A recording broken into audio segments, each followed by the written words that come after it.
الحمد للہ رب العالمین والعاقبۃ للمتقین والصلاة والسلام علی اشرف الانبیاء والمرسلین اما بعد فاعوذ باللہ من الشیطان الرجیم بسم اللہ الرحمن الرحیم۔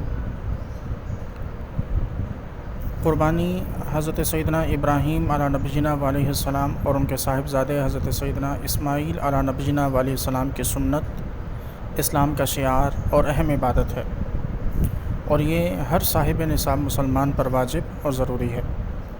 اس کا ثواب بھی رسول اللہ صلی اللہ تعالیٰ علیہ وسلم نے بہت کچھ بیان فرمایا۔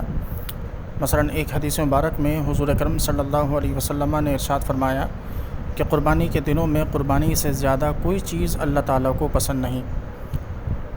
ان دنوں میں یہ نیک کام سب نیکیوں سے بڑھ کر ہے، اور قربانی کرتے وقت خون کا جو قطرہ بھی زمین پر گرتا ہے تو زمین پر پہنچنے سے پہلے ہی اللہ کے ہاں قبول ہو جاتا ہے۔ یوں ہی آپ صلی اللہ علیہ وسلم نے ایک حدیث میں مزید ارشاد فرمایا کہ قربانی کے جانور کے بدن پر جتنے بال ہوتے ہیں ہر بال کے بدلے ایک ایک نیکی لکھی جاتی ہے۔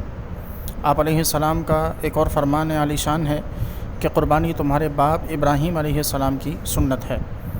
تو عرض کی گئی یا رسول اللہ صلی اللہ علیہ وسلم ہمارے لیے اس میں کیا ثواب ہے؟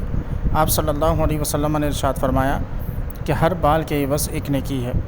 اون کے متعلق جب سوال کیا گیا تو ارشاد فرمایا کہ اس کے بھی ہر ایک بال کے عوض ایک نیکی ہے۔ اس کے علاوہ رسول اللہ صلی اللہ علیہ وسلم نے ہجرت کے بعد قربانی کرنے پر ہمیشگی اختیار فرمائی ہے، اور نہ کرنے پر سخت وعید اور تنکیر فرمائی۔